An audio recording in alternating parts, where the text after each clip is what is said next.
Welcome to ஜியாம் food காம்பி. பொங்கல்லாம் வருது. பொங்கல் ஸ்பெஷலாக எல்லார் வீட்லேயும் மசால் வடை பண்ணுவாங்க. நம்ம அதே வச்சு ரச வடை பண்ணலாம். நிறைய பேருக்கு சாம்பார் வடை தான் தெரியும். நம்ம பண்ண போகிற ரச வடையை நீங்கள் வீட்டில் செஞ்சு பாருங்கள், கண்டிப்பாக எல்லாருக்கும் பிடிக்கும். நம்ம ரச வடைக்கு பருப்பு ஊற வைக்க போகிறோம். பருப்பு பட்டாணி பருப்பு எடுத்துக்கோங்க. கடலைப்பருப்பை விட பட்டாணி பருப்பு தான் நல்லாயிருக்கும். இதை நம்ம கழுவி வச்சுக்கலாம். நான் 1.5 கப்பு பருப்பு எடுத்துருக்குறேன். இதில் கொஞ்சம் தண்ணி விட்டுட்டு ஒரு 3 மணி நேரம் நம்ம நல்லா ஊற வச்சுக்கலாம். தண்ணி இல்லாமல் அரைக்கணும், அதனால் நம்ம அதில் வடிகட்டியில் போட்டு வடிகட்டிடலாம்.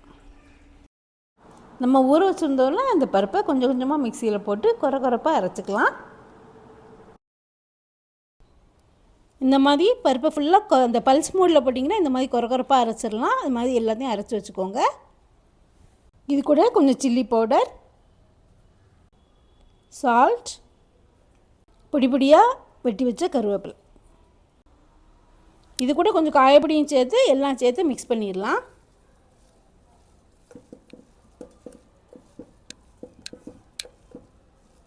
இப்படியெல்லாம் சேர்த்து பசைஞ்சுக்கோங்க. இந்த டைமில் உப்பு மட்டும் கரெக்டாக இருக்கான்னு பார்த்துக்கோங்க, இல்லைன்னா கொஞ்சம் உப்பு போட்டுக்கோங்க. வடை சுடுறதுக்கு முன்னாடி இப்படி மாவை சின்ன சின்னதாக உருட்டி வச்சுருந்தா நமக்கு ஈஸியாக இருக்கும் போடுறதுக்கு. இப்படி மாவை இப்படி வச்சுட்டு இப்படி லைஸாக தட்டுங்க, ரொம்ப தட்டாதீங்க. இப்படி இருந்தால் தான் நல்லாயிருக்கும். இப்படி ஒன்றுனா தட்டி போட்டுட்டு நம்ம பொரித்து எடுத்துக்கலாம். இப்படி கொஞ்சம் வெந்தவுடனே நம்ம லேசாக திருப்பி போட்டுக்கலாம்.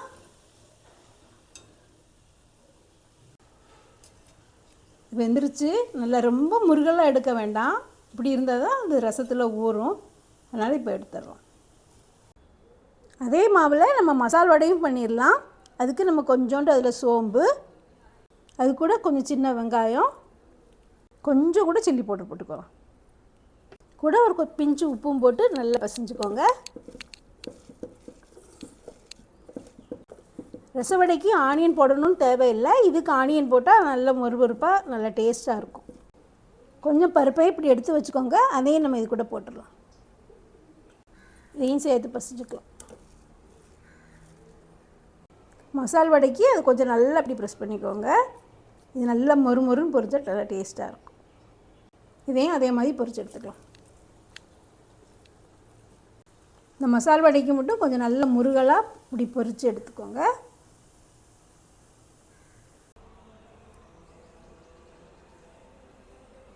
நல்ல மொறு மசால் வடை ரெடி. ரசம் பண்ணுறதுக்கு அதில் மல்லி, 1 டீஸ்பூன் ஜீரகம், 2 டீஸ்பூன் மிளகு, ஒரு 6 பல் பூண்டு, இதை போட்டு குறைப்பாக பொடிச்சு எடுத்துக்கலாம்.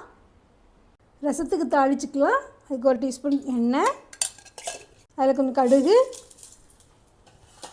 கொஞ்சம் கருவேப்பிலை, அப்புறம் நம்ம புளிக்கரைசல், கொஞ்சம் உப்பு,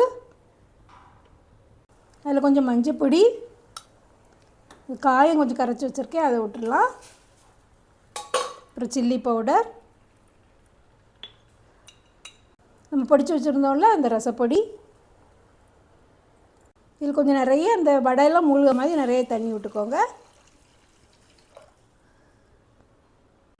இதை நல்லா தரன்னு கொதிக்க வச்சுக்கலாம். இப்படி நல்லா கொதித்தோடனே நம்ம சுட்டு வச்சுருந்தோம்ல அந்த வடையெல்லாம் அதில் போட்டுடலாம். ஒரு 5 நிமிஷம் நல்லா கொதிக்கட்டும். அதுக்கப்புறம் ஆஃப் பண்ணி மூடி வச்சுக்கோங்க. அது நல்லா ஊறணும். ஒரு 1.5 மணி நேரம் ஊறினா தான் நல்லாயிருக்கும். 2 மணி நேரமே ஆகட்டும், அப்போ தான் நல்லாயிருக்கும், டேஸ்ட்டாக இருக்கும்.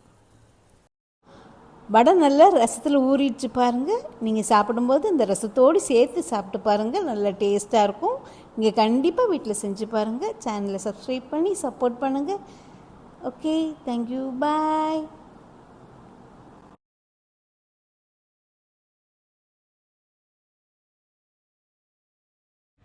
நெக்ஸ்ட் வீடியோவில் வேறு ரெசிபி பார்க்கலாம். Please like, share and subscribe.